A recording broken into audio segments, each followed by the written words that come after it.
Hi everyone, मैं हूं पीयूष सिंह और मैं आप सभी का स्वागत करता हूं हमारे इस यूट्यूब चैनल के आईआईटी सेंटर पर। आज हम पढ़ेंगे कंज्यूमर राइट्स बिना किसी देरी के। ओके, स्वागत हो गया, काम शुरू करते हैं। देखो भाई, कंज्यूमर राइट्स जो चैप्टर है वो क्लास 10th का पॉलिटिकल साइंस का चैप्टर पता ही होगा। तो कंज्यूमर राइट्स से समझो। कंज्यूमर मतलब होता है ग्राहक, राइट्स होते हैं उसके अधिकार। तो कंज्यूमर के राइट्स हैं क्या, वो चीज़ समझेंगे, और कंज्यूमर को राइट्स की ज़रूरत क्यों है ये समझेंगे। मगर उससे पहले समझो कंज्यूमर कौन है। देखो भाई, कंज्यूमर मतलब ग्राहक।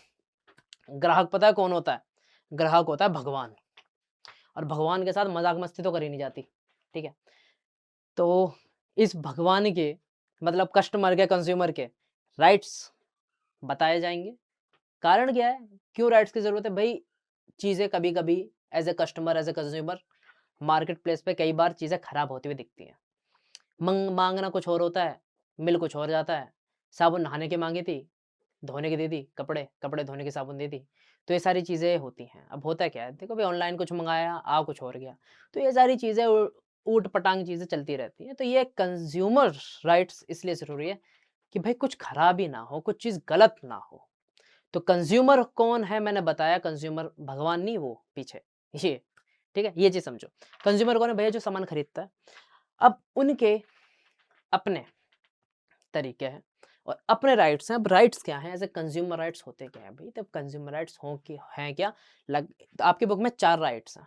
वो चारों के चारों पढ़ेंगे और कुछ एक्स्ट्रा भी पढ़ेंगे, क्योंकि भई नॉलेज होनी चाहिए अच्छे से, है ना? चैप्टर मात्र थोड़ी है, आगे तक काम आएगा, है ना?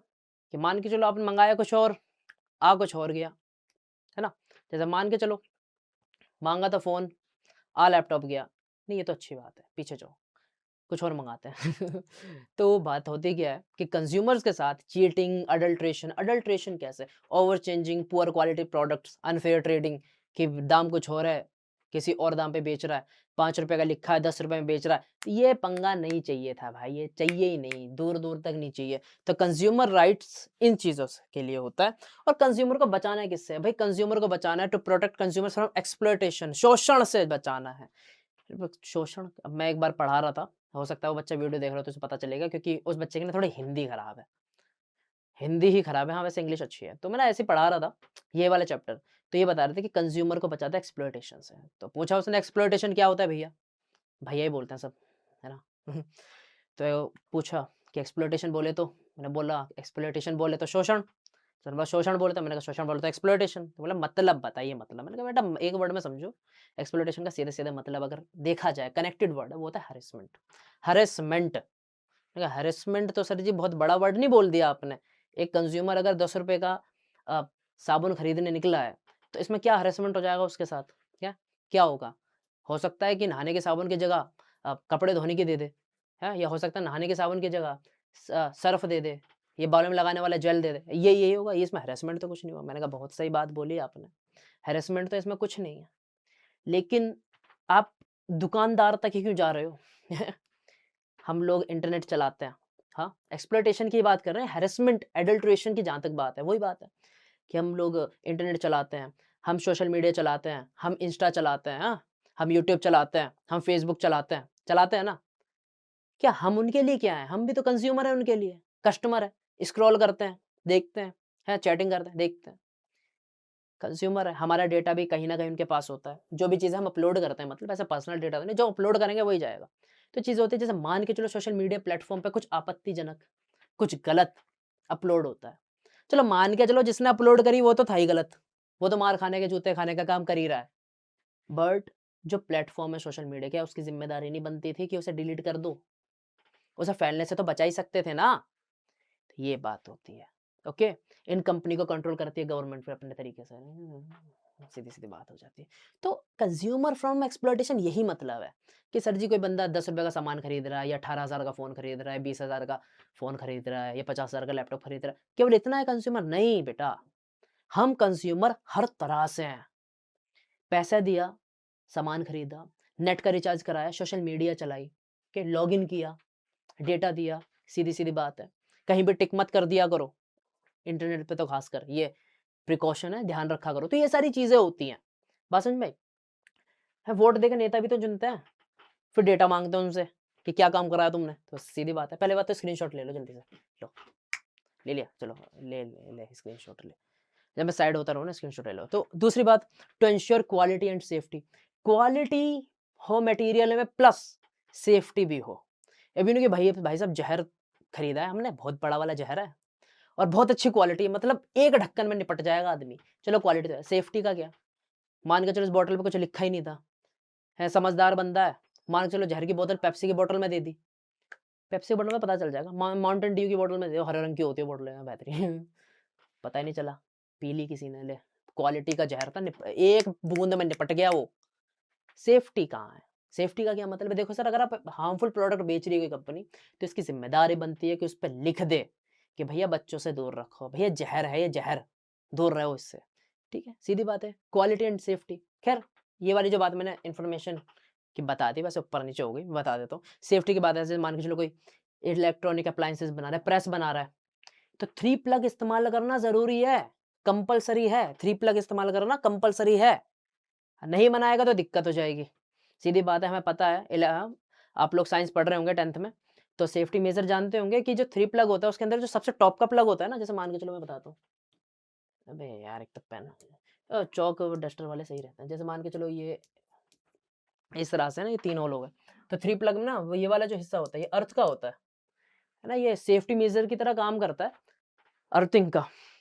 तो प्रेस, गीज़र, हीटर बहुत ज़रूरी होता है 3 प्लग। मान के चलो वो 3 प्लग इस्तेमाल ही नहीं कर रही कंपनी, पता चला किसी ने बोर्ड में लगा ले, फट गया, घर भी फट गया, घर तो नहीं फटेगा वैसे मान के चलो हो गया हादसा, सीधी बात है वो नहीं होना चाहिए। तो क्वालिटी एंड सेफ्टी दोनों का ध्यान रखना होता है, किसको? कंज्यूमर को, कंज्यूमर के लिए ध्यान रखे कंपनी। तो क्या कंज्यूमर के राइट्स ये हैं कि सर क्वालिटी एंड सेफ्टी से मिलनी चाहिए, क्वालिटी भले ही थोड़ी कम मिल जाए चल जाएगी, सेफ्टी पूरी हो। Okay, to provide information about products, कि जो भी प्रोडक्ट आप खरीद रहे हैं उसकी इंफॉर्मेशन आपका पूरी हो, कि सर अगर जहर खरीद रहे हो, जहर की, जी हाँ जहर खरीद रहे हो तो जहर लिखा होना चाहिए उसमें कि जहर ही खरीद रहा हूँ मैं। ठीक है, चूहे मारने की दवाई है ना, चूहे मारने के, चूहा दिखना चाहिए कि चूहा निपट जाएगा इससे, और खुद खा ली तो तू भी निपट जाएगा, तो ये पता होना चाहिए। और जैसे मान के चलिए, वो देखा नहीं कौन है, हर मूवी से पहले वो एक ऐड आता है अक्षय कुमार के, और भाई नंदू ऐसे करके, हाँ, फिर बोलता है कि सिगरेट देख मौत लिखी है इस पे, तो जैसा लिखा होता है ना, मतलब सिगरेट अगर पियोगे तो मर जाओगे, साफ साफ लिखा है सिगरेट पे लिखा है, इन्फॉर्मेशन है कि ये गलत है पीना, चीजें खराब होंगी, कैंसर होगा, मर जाओगे, मत पियो। बट अब उस पर उसको भी पीना ना पीना अब आपकी चॉइस है, कि सारी इन्फॉर्मेशन हमने बता दी, छुपाया तो नहीं था, साफ साफ लिखा होता है, स्मोकिंग इंजूरियस टू हेल्थ, धूम्रपान से कर्कल रोग होता है, धूम्रपान जानलेवा है, सारी बातें लिखी होती है ना, पान मसाले पे भी लिखी होती है, सब कुछ इन्फॉर्म है पहले से। बट फिर वहां पे चॉइस कंज्यूमर की आती है, देखो भाई हमने सब कुछ बता दिया, अब तुम जानो, तुम्हारा काम जाने, सीधी सीधी बात है। ठीक है, to give consumer the right to complain and get justice, justice में कंपनसेशन भी आता है, जुर्माना भी आता है, सब आता है, नुकसान की भरपाई भी करती है कंपनी कई बार, तो कई केसेस हैं बताऊंगा तो कंज्यूमर का क्या है, मतलब मान के चलो कि चीज़ें खराब हो गई, गलत प्रोडक्ट आ गया, अब वो कहाँ जाए? कंपनी नहीं, अब कोर्ट जा, कर केस कंपनी पे, ठीक है, बंद करा दो, तुम कंपनी बंद करा दो पूरी, ठीक है, तो सीधी बात है, करते हैं केस, बहुत सारे केस आए, कभी उठा के देखना डेटा। ओके, तो इस तरीके से ये कुछ स्क्रीनशॉट तो ले लिया होगा, तो ये चीज़ें होती हैं, इससे कंज्यूमर को बचाना होता है, बचाना ज़रूरी है सर। हम क्या खरीद के ला रहे हैं, खासकर तो फूड प्रोडक्ट्स में, जैसे मान के चलो जो कोल्ड ड्रिंक्स होती है, हमें अच्छे से पता है अगर उस पर फ्रूट का कोई फ्लेवर लगा हुआ है या कोई फ्रूट बना हुआ है, तो सच में थोड़ी फ्रूट है, क्या है, एडिड फ्लेवर्स है, शुगर है, बहुत सी चीज़ें हैं। तो ये सब ज़रूरी है कि पैकेट घुमा और पढ़ पीछे, सब लिखा है जी, शुगर भी मिला हुआ है, ये भी मिला हुआ है जी, कलर भी मिला हुआ है, सब लिखा है ना सब कुछ, मगर उसके बाद भी तुम पी गए तो तुम्हारी गलती है। कंपनी का काम होता था सब कुछ इन्फॉर्म करना, तो क्योंकि ये राइट है, ठीक है, ये राइट है कंज्यूमर का, वो अधिकार है कि भैया मुझे बता दो, तो मुझे खिला क्या रहे हो, मुझे पिला क्या रहे हो, बता दो तो इसमें क्या क्या मिला हुआ है। Okay? जैसे आप कभी मैकडी में जाते हैं खाने, तो आप चाहो तो किचन में जा सकते हो, देख सकते हो कि क्या चल रहा है यहाँ पे, पूछ सकते हो कि क्या क्या डाला है इसके अंदर, और वो अगर बताने से मना करता है तो वो उसकी गलती है फिर। ओके, तो ये सारी बातें होती है, तो कंज्यूमर को राइट्स की इसलिए जरूरत है ताकि चीजें खराब ना हो, ये रही चीज है। चलो लिख लो, आगे बढ़ते हैं। राइट टू सेफ्टी, सबसे पहले मैंने बताया था कि क्वालिटी और सेफ्टी मिलनी चाहिए, किसे, कंज्यूमर को मिलनी चाहिए। ए यार, ये आउट ऑफ फोकस मत हो जाया करो, ध्यान दो इधर, ध्यान लगाओ, ध्यान। इधर ध्यान दे लो, यही आएगा एग्जाम में। ओके, और भाई Nandu, right to safety, right to safety का क्या मतलब है, ध्यान दो। ध्यान दो, शांत रहो। Protect consumers from goods harmful to life and health. मैंने बताया था कि कोई प्रोडक्ट बन रहा है तो उसकी क्वालिटी अच्छी हो और सेफ्टी के लिए भी वो किसी के लिए दिक्कत ना पैदा करे, ठीक है, सेफ्टी होनी चाहिए।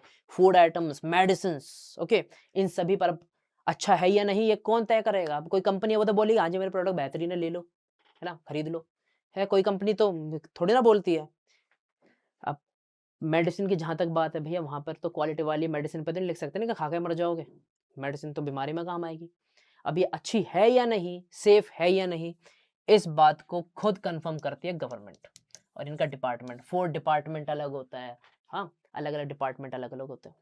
तो मेडिसिन को चेक करा जाता है, गवर्नमेंट करती है और फिर ISI मार्क लगाती है उस पर, ISI मार्क, ठीक है। ISI रेगुलेटर पे देखा होगा तुमने, सिलेंडर अगर चलाते हो, सिलेंडर है तुम्हारे घर के अंदर, तो सिलेंडर के रेगुलेटर पे देखना, उस पर ISI मार्क पहले से लगा हुआ होता है। क्यों? सेफ टू यूज है। हर एक प्रोडक्ट को जांचा जाता है, देन उसे मार्केट में लाया जाता है।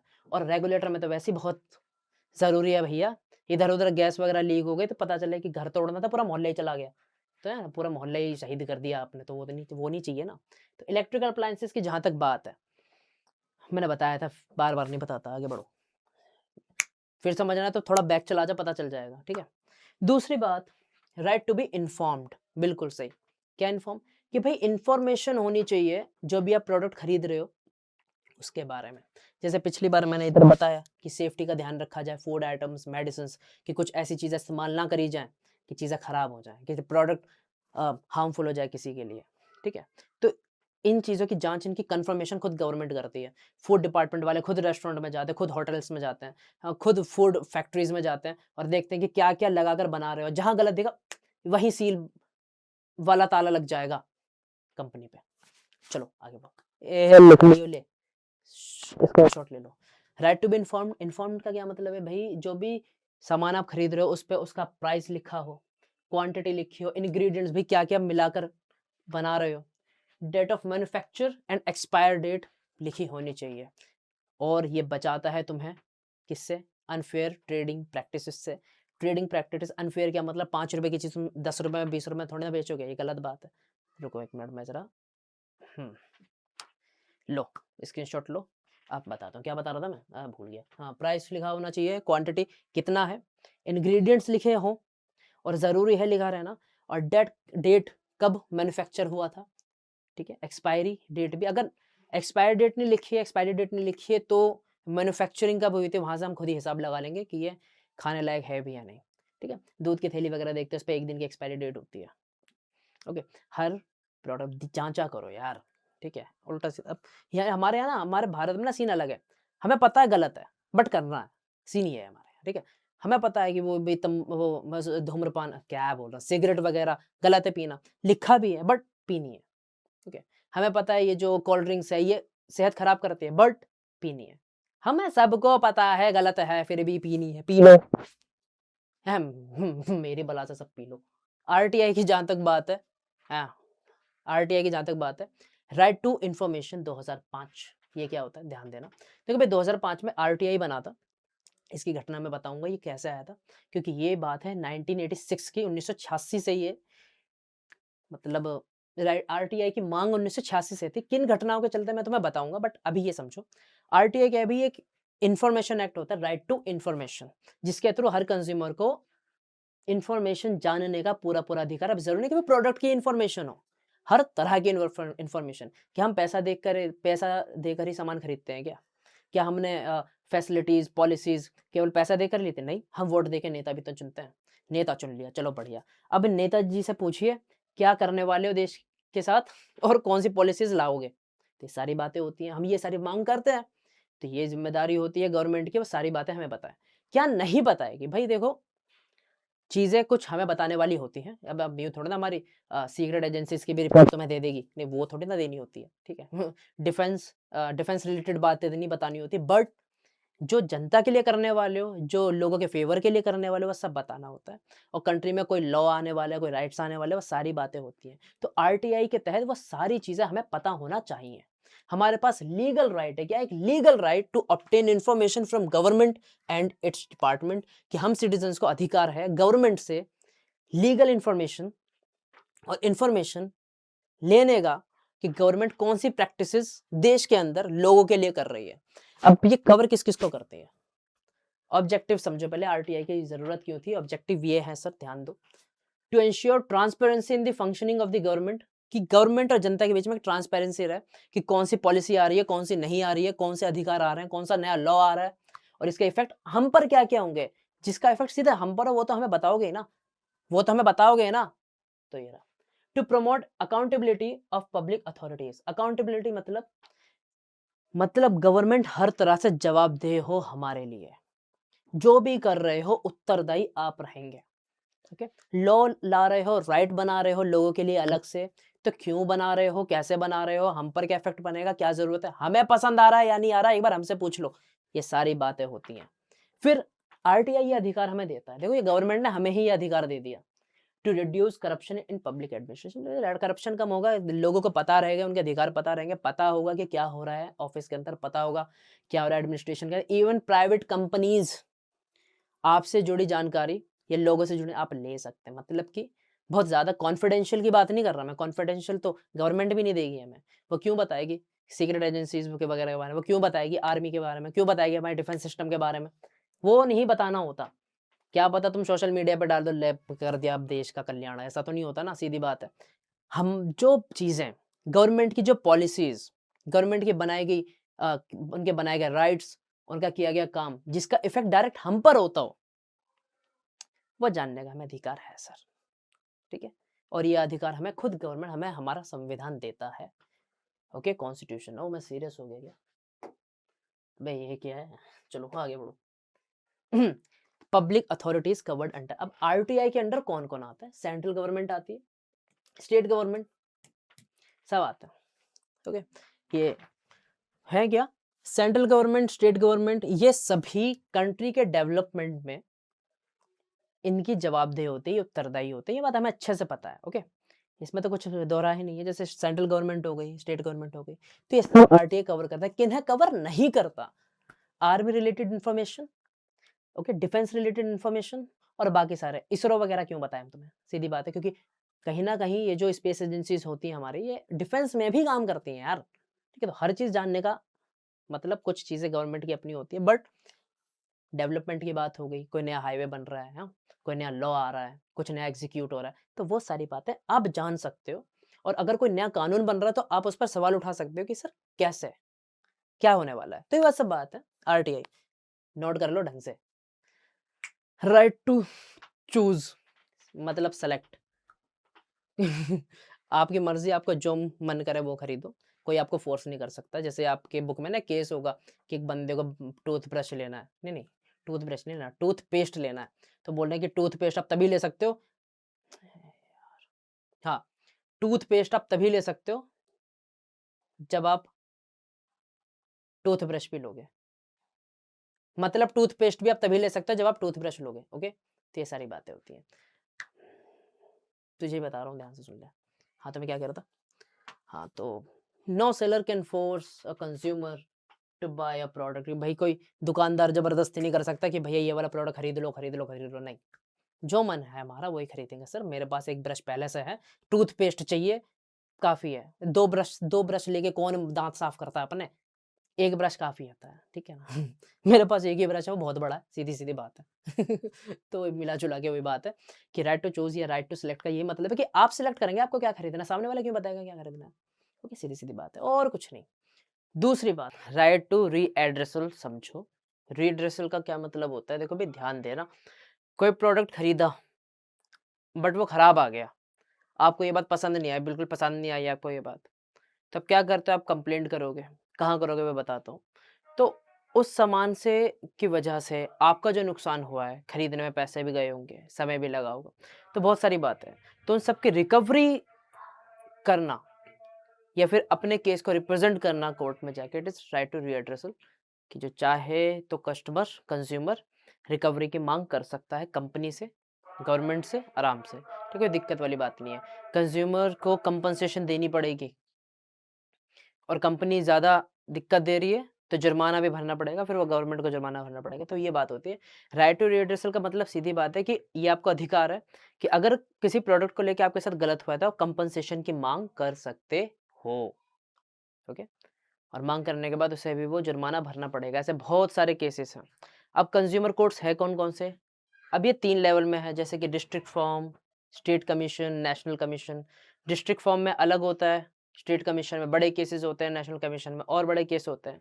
डिस्ट्रिक्ट फॉर्म की बात करते हैं, ये इस वाले की मैं लिख देता हूँ, है ना? डिस्ट्रिक्ट फॉर्म की जहाँ तक बात करें, डिस्ट्रिक्ट फॉर्म मतलब कंज्यूमर कोर्ट ही है और इंडिया में ये कोर्ट काफ़ी अच्छे से काम करता है। डिस्ट्रिक्ट फॉर्म में लेस देन 20 lakhs 20 लाख के कम के जो केस हैं वो इसमें देखे जाते हैं। स्टेट कमीशन की अगर बात करता हूँ तो स्टेट कमीशन की तो 20 लाख से लेके 1 करोड़ तक के केस यहाँ पर देखे जाते हैं और नेशनल कमीशन की बात करता हूँ तो 1 करोड़ से ऊपर के केस यहाँ पर देखे जाते हैं। वही प्रोडक्ट पे कितना नुकसान हुआ है। 20 लाख तक का नुकसान हुआ है तो डिस्ट्रिक्ट फॉर्म में जाओगे, देन यू मूव फर्दर। सीधी बात है, समझ में आ गया? आगे बढ़ जाओ। चलो, अब आपने राइट्स पढ़ लिए, राइट अगेंस्ट एक्सप्लॉयटेशन पढ़ा, आरटीआई पढ़ा, हाँ, और भी 2-3 राइट्स थे वो भी पढ़े। राइट टू रीएड्रेसल समझे, राइट टू सेलेक्ट और चूज समझे। ये सारी तो बातें समझ में आई। ये तो आपके अधिकार हो गए, लेकिन कुछ ज़िम्मेदारी, कुछ रिस्पॉन्सिबिलिटी हम कंज्यूमर्स की भी तो बनती है। ये हैं वो कंज्यूमर्स की ड्यूटीज़। पहले स्क्रीनशॉट लो, फिर समझाता हूँ। ले लिया होगा स्क्रीनशॉट? अब मैं बताता हूँ भाई, check MRP. MRP stands for what? Maximum retail price. Maximum retail price मतलब अगर 5 रुपए लिखा है तो 5 रुपए में ही बिकेगा। 5 से 4 हो सकते हैं, ओके, 5 से 3 हो सकते हैं, मतलब मोल भाव हो सकता है, लेकिन 5 से 6 नहीं होगा। मतलब मैक्सिमम रिटेल प्राइस मतलब कोई प्रोडक्ट है तो वो केवल 5 रुपए में ही, मतलब कि 5 रुपए से ज़्यादा ना हो, 5 से कम हो चल जाएगा। मैक्सिमम अमाउंट 5 रुपए ही होगी, इससे ज़्यादा नहीं। ओके, तो कई बार आपने देखा होगा, जैसे अगर आप दुकान पर जाते हो, ओके, तो अगर 100 रुपए का सामान है तो कई बार होता है वो आपको 95 का दे देगा, 98 का दे देगा, कई बार 90 रुपए का दे देता है, कभी-कभी 80 रुपए का भी दे देता है। लेकिन वो कभी ये नहीं करेगा कि 100 रुपए का सामान है तो मैं 101 का शगुन माँग रहा है तुमसे, हैं? 105 रुपए का माँग रहा है, ये 110 रुपए का माँग रहा है। ऐसा नहीं होगा, 100 से कम हो सकता है, मैक्सिमम एमआरपी है, उससे कम में खरीदा जा सकता है, बट उससे ज़्यादा का नहीं। अगर ऐसा होता है तो आप कंप्लेंट फाइल कर सकते हो, कंप्लेंट कर सकते हो। आस्क फॉर अ बिल और कैश मेमो, ये आपकी ड्यूटी है। जब भी आप सामान खरीदने जाते हैं तो बिल माँगिए, पूछिए क्या हिसाब लगाया है। जैसे कि जो बड़े-बड़े रेस्टोरेंट्स होते हैं, वहाँ पर तो कंपल्सरी है बिल देना, बट आस-पास की दुकानों में ऐसा नहीं होता, बट उधर भी आप माँगिए। बिल ना सही, कैश मेमो माँगिए उससे, पूछिए कि किस हिसाब से या किस रेट पर सामान दे रहा है और किस हिसाब से उसका हिसाब चल रहा है, वो सारी बातें पूछिए। और जहाँ तक बात है बड़े-बड़े रेस्टोरेंट्स की, वहाँ पे तो बिल में सब कुछ मेंशन होता है, प्रोडक्ट डिटेल से लेके टैक्स तक, तो उधर तो कोई ख़ास ज़रूरत होती नहीं है। Use products as per instruction, बिल्कुल सही। जो प्रोडक्ट है, उसके इंस्ट्रक्शंस पढ़िए और फिर उसके हिसाब से ही इस्तेमाल कीजिए। जैसे मान के चलिए आप घर पे खरीद के ले आते हैं काला हिट, लाल हिट, है ना? कॉकरोच मच्छर मारने का। इस्तेमाल कर लिया, ठीक है। उस पर साफ-साफ लिखा होता है बच्चों से दूर रखो, तो भैया दूर रखो। अब आप बोलोगे क्या हो सर अगर किसी बंदे को पढ़ाई ही नहीं आता हो तो? अनपढ़ हो, पढ़ नहीं सकता, नहीं पढ़ पा रहा हो, बच्चों से दूर रखे, कोई दिक्कत नहीं है। इस बात पर भी गौर फरमाया जाता है। इस बात पर भी गौर की जाती है। किस तरह से लिखा है ना, बच्चों से दूर रखिए, नहीं पढ़ा जा रहा, कोई दिक्कत नहीं है, बट क्या होता है, उस पर एक पिक्चर भी छपी होती है। देखे ना ध्यान से, अब की बार कोई प्रोडक्ट खरीदो ऐसा हज़ार्डियस टाइप, डेंजरस प्रोडक्ट अगर खरीदो, तो उस पर लिखा होता है और पिक्चर भी बनी होती है कि बच्चों से दूर रखो। साफ-साफ लिखा होता है। कंपनी ने यहाँ पर अपना काम कर लिया, उसको लिखना था लिख दिया, पिक्चर बना के भी समझा दी कि भई दूर रखना। अब आप नहीं मान रहे, ये आपकी गलती है, ठीक है?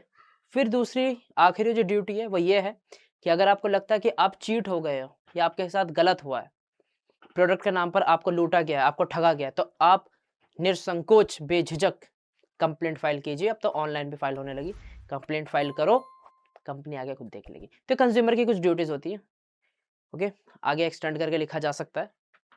तो बस वही है, स्क्रीनशॉट लो और आगे बढ़ते हैं, वक्त वैसे ही कम है। Logos and quality marks. देखो भाई, कंपनी जब भी प्रोडक्ट बनाती है वो अच्छा है या नहीं, काम का है या नहीं, वैसा काम का ही होगा, ओके, उसकी क्वालिटी कैसी है, सेफ है या नहीं, वो सारी बातें गवर्नमेंट खुद अपना डिपार्टमेंट भेजकर कंफर्म करती है। और जो प्रोडक्ट बेहतरीन होते हैं, अच्छे होते हैं, काम करने लायक होते हैं, तो उन पर ये साइन लगाए जाते हैं, ओके, ये लोगोस लगाए जाते हैं, क्वालिटी मार्क्स होते हैं। जैसे आईएसआई का सिंबल है, एग मार्क का, एफएसएसआई की जो मोहर होती है वो फूड प्रोडक्ट्स पे लगती है। अगर ये मोहर लग गई है किसी प्रोडक्ट पर, तो यकीन मानिए वो जो प्रोडक्ट है वो सेफ टू यूज है, खाया पिया से जा सकता है। तो ये सारे मार्क्स देखकर ही आप अपना सामान खरीदिए। हॉलमार्क गोल्ड ज्वेलरी पर लगता है, एफएसएसआई फूड प्रोडक्ट्स पर लगता है, एगमार्क एग्रीकल्चर प्रोडक्ट्स पर लगता है, आटा वगैरह पर, आईएसआई इलेक्ट्रिकल गुड्स पर लगता है, और जो होता है ना सिलेंडर का रेगुलेटर्स, उन पर भी लगता है। तो ये लोगोस एंड क्वालिटी मार्क्स है। देखो पीछे पिक्चर्स दिख रही होंगी काफी सारी, एफएसएसआई की मोहर, आईएसआई तुमने देखा भी होगा कई जगह पे। तो ये वही है। अब आगे बढ़ जाओ। कोपरा, ये है समझने वाले। COPRA stands for consumer protection act. वैसे तो ये हमें बहुत पहले मिल गया था, लेकिन ये है क्या, ध्यान से समझना होता क्या। कंज्यूमर प्रोटेक्ट एक्ट है क्या भाई, ये एक ऐसा लॉ एस्टेब्लिश करता है कि अगर किसी पर्सन के साथ या किसी कंज्यूमर के साथ वही बात है कि चीट हो गया या ठग लिया गया, तो वो इस एक्ट के चलते अपना केस फाइल कर सकता है। Defective goods, unfair trading practices, against exploitation, ये कोपरा एक्ट काम करता है, ओके। अब आगे बढ़ जाओ। हिस्ट्री की जहां तक बात करें सर, हिस्ट्री की है, ये हमें मिला था 1986 में, ओके, 1986 में मिला था। तो 1986 में हमें कोपरा मिला। ये एक्ट इंट्रोड्यूस हुआ था to provide simple and speedy and inexpensive redressal to consumers grievances. मिला जुला के बात यह है कि जल्द से जल्द कंज्यूमर को उसका न्याय दे दिया जाए वक्त रहता है, और कुछ नहीं, बस ये था।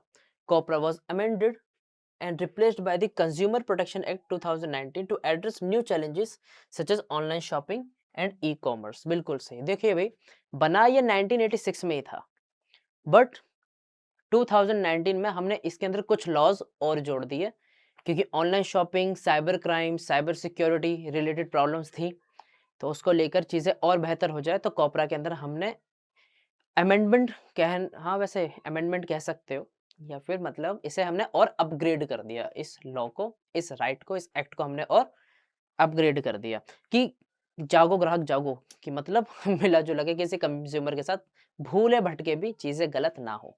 तो कोपरा क्या है भैया, एक एक्ट है जो कंज्यूमर की प्रोटेक्शन का ध्यान रखता है, कंज्यूमर को चीट नहीं होने देता, और अगर होता है तो उसे न्याय देने का काम करता है, ओके। मैं हट जाता हूँ, आप स्क्रीनशॉट लो जल्दी से यार, वक्त नहीं है, ठीक है, इस हो गया। तो ये सारी बातें हैं। तो ई कॉमर्स, ऑनलाइन शॉपिंग, इसको लेकर काफ़ी सारी चीज़ें हो सकती थी, होती भी हैं, बहुत सारे फ्रॉड हो जाते हैं, ओके। कभी गूगल पे जाकर देखना, तो बहुत सारे फ्रॉड देखने को मिल जाएंगे। तो इन सभी चीज़ों से प्रोटेक्ट करना और कंज्यूमर को न्याय देना कोपरा का काम है। अब बंदा कहाँ जाए कंप्लेंट कराने, भाई कंप्लेंट कराने बंदा जाता है कंज्यूमर फोरम में। कहाँ जाता है? कंज्यूमर फोरम में। कंज्यूमर फोरम मतलब कंज्यूमर कोर्ट, कंज्यूमर फोरम। ये कोर्ट स्पेशली बना है कस्टमर्स और कंज्यूमर्स के लिए। यहाँ पे दूसरे जो दूसरे तरह के केस, मतलब दूसरे केसेस नहीं लड़े जाते। यहाँ पर कस्टमर रिलेटेड बातें ही समझी बोली जाती हैं, और उसी से जुड़े हुए केसेस यहाँ पर सॉल्व होते हैं, इससे ज़्यादा कुछ भी नहीं है, समझे। तो कंज्यूमर फोरम में जाता है, हर डिस्ट्रिक्ट में एक होता है, ओके। आपके डिस्ट्रिक्ट में भी होगा, आसपास देखना। ऑब्जेक्टिव्स ऑफ कोपरा, ये रहा बिल्कुल, कि क्यों बनाया गया था, ये नोट करो, कि कंज्यूमर्स को एक्सप्लॉयटेशन से बनाया जा सके, कंज्यूमर राइट्स को प्रमोट कर सके। ये सारी बातें मैं बता चुका हूँ, कि मैं हट जाता हूँ। अब जब मैं साइड हो रहा हूँ ना, तुम लोग यार स्क्रीनशॉट ले लो, ठीक है। लो जल्दी जल्दी लो जल्दी। हाँ ठीक है, हाँ हो गया, चलो। अब कुछ केस समझे। देखो भाई, बिना एग्जाम्पल के साइंस और बिना केस स्टडी के एसएसटी बेमतलब की होती है। तो केसेस समझो कि भाई कुछ, अब सीधी बात है कि कंज्यूमर कोर्ट बनना, कंज्यूमर राइट्स बनना, आरटीआई वगैरह बनना, तो कुछ तो बातें रही होंगी ना, कुछ तो चीज़ें गलत हुई थी। तो ऐसे बहुत सारे केसेस हैं, जैसे कि मैं इसमें से मैंने कुछ उठा लिए। Defective mobile phone cases, Samsung था उनमें, मतलब सैमसंग पर बात थी, आया तो मैंने लिखा। और दूसरे ब्रांड्स भी थे कि कंज्यूमर फ़ोन खरीदते हैं, लेकिन जब रिपेयरिंग की बात होती है तो जो कंपनी होती है वो रिफ्यूज़ कर देती है कि भई हम रिपेयर नहीं करेंगे, मतलब गारंटी नहीं देते यार। आपने प्रोडक्ट खरीदा है, आपको गारंटी वारंटी दोनों दी जाती है कि अगर इस पीरियड में अगर खराबी हो जाएगी तो हम ठीक करके देंगे, और नहीं हो पाए तो बदल कर भी दे देंगे। तो ये कंपनी की ज़िम्मेदारी होती है। ज़िम्मेदारी क्या है, ये हमारा अधिकार है। भई हमने पैसे देकर तुमसे सामान खरीदा, तो पहले ये नहीं था। पहले रिफ्यूज़ कर देते थे, रिप्लेसमेंट नहीं करेंगे या रिपेयर नहीं करेंगे, बट जैसे-जैसे राइट्स बढ़ते गए तो कंपनीज़ भी लाइन पे आ गई। Indian railway cases, passenger faced harassment due to poor service and overcharging. Railways में भी यही बात थी एक वक़्त पर कि काफ़ी सारे पैसेंजर्स ने ये शिकायत करी थी कि भई सर्विसेज़ भी अच्छी नहीं है और चार्जेज़ भी अच्छे लिए जाते हैं, तो ये तो गलत बात है। ओके, मतलब जिस हिसाब से हम पैसे दे रहे हैं, उस हिसाब से हमें सर्विस भी तो मिलनी चाहिए, उस हिसाब से हमें गुड्स भी तो मिलने चाहिए, मतलब सामान। प्राइवेट हॉस्पिटल के केसेस इधर है, इसमें तो वो दे लो मूवी गब्बर इज़ बैक, तुम्हें सब पता चल जाएगा। Okay, excessive fee, denial of proper treatment led to consumer complaints, तो वही सारी बात है कि ओवर चार्जिंग की फीस बहुत ज़्यादा है, बट उस हिसाब से केसेस नहीं है। तो ये सारी चीज़ें थी, जैसे बहुत सारे केसेस हैं। ओके, एक केस तो मैंने पढ़ा था यार कि एक मोहल्ले में या एक घर में डिफेक्टिव सिलेंडर्स, गैस सिलेंडर यार, गैस सिलेंडर्स आ गए डिफेक्टिव, कि मतलब गैस लीक हो रही है। ओके, मतलब गैस सिलेंडर डिफेक्टिव भेज रहे हैं यार। एक आध बंदे को उड़ाना तो मैं भी समझता हूँ, डिफेक्टिव सिलेंडर भेज के पूरा मोहल्ला उड़ा दोगे क्या? ठीक है, सीधी बात है। अरे मोबाइल में दिक्कत आ जाए, समझी जा सकती है। टेलीविज़न आप खरीद के लाए, उसमें दिक्कत आ जाए, समझी जा सकती है।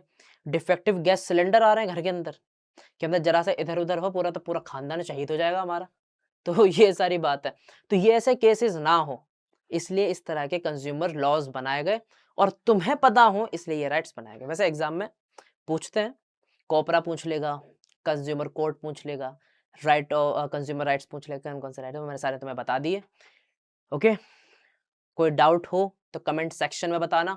तब तक चैनल पर बने रहो, दूसरे टीचर्स आते होंगे पढ़ाने को, चैनल पे बने रहिए, एग्ज़ाम की अच्छे से तैयारी करो। तब तक के लिए नमस्कार, ध्यान रखिए, और चैनल को सब्सक्राइब करना मत भूलो, बेल आइकन प्रेस करना भी मत भूलना, ताकि आपको नोटिफ़िकेशन आती रहे।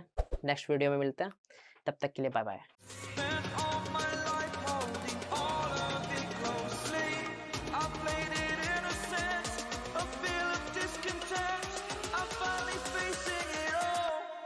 Fearless.